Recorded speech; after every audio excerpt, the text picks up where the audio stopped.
Number A sin pi by 4 into cos pi by 3. Sin pi by 4 1 by root 2. Cos pi by 3 cos pi by 3 1 by 2. Now that will rationalize လုပ်မယ်ဆိုတော့ပေါ်အောက်က root 2နဲ့မြောက်လိုက်ဒါဆိုရင်ပေါ်မှာက root 2ရှိတယ်အောက်မှာက root 2 root 2 2နဲ့2နဲ့ဆိုတော့4 root 2 by 4 but b sin square pi by 4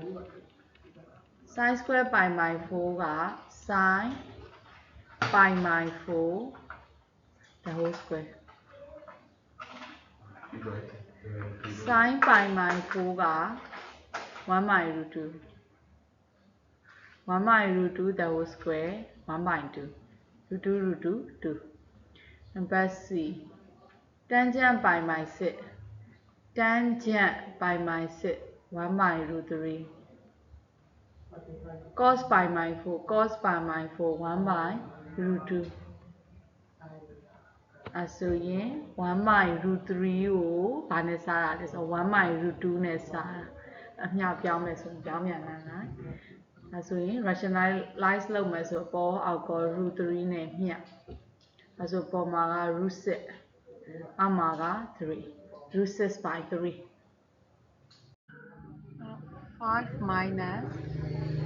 5 minus tangent pi by 3 tangent pi by 3 are root 3 sin pi by 3 sin pi by 3 are root 3 by 2 root 3 by 2ဆိုရင်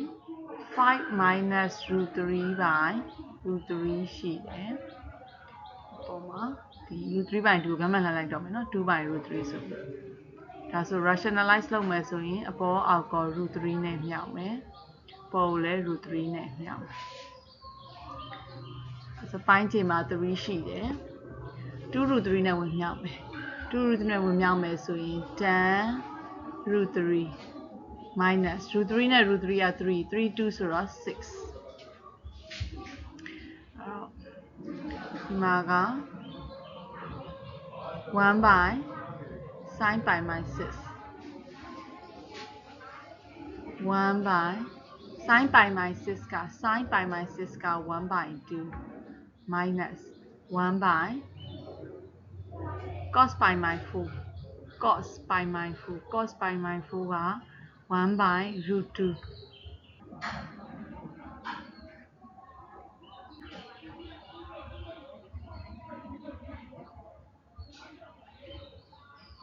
ဆိုဒါဒီအကုန်လုံးပြောင်းပြန်လှန်လိုက်တော့မယ်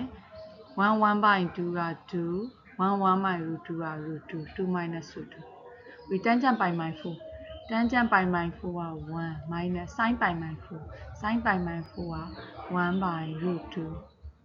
tangent pi by 6 tangent pi by 6 က 1 by root 3 into sin pi by 6 sin pi by 6 က 1 by 2ဆိုပေါ်မှာက1 minus 1 by root 2 1ကိုဘယ်လိုမြင်မလဲဆိုတော့ root 2 by root 2 minus 1 by root 2 by အောက်မှာက1 by 2 root 3အပေါ်မှာပိုင်းခြေတူသွားပြီပိုင်းခြေတူသွားပြီဆိုတော့ပိုင်းဝေချင်းချင်းရှင်းလိုက်တော့မယ်ပိုင်းခြေက root 2ပေါ်မှာက root 2 minus 1ဟုတ်ပြီဒါကိုပြောင်းပြန်လှန်မယ်1 by 2 root 2 2 root 3နဲ့စားထားတာဆိုတော့ပြောင်းပြန်လှန်လိုက်မယ်2 root 3နဲ့မြောက်တာပေါ့အဲဆို rationalize လုပ်မယ်ဆိုအပေါ်အောက်က root 2နဲ့မြောက်မယ်အောက်မှာကဘာရှိလဲဆိုရင် root 2 root 2က2 root 2 root 2 2နဲ့ဒီ2နဲ့ခြေလိုက်တော့မယ်နော်ဒါဆိုရင်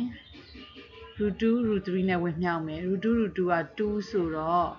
2 root 3 minus root 6ရပြီ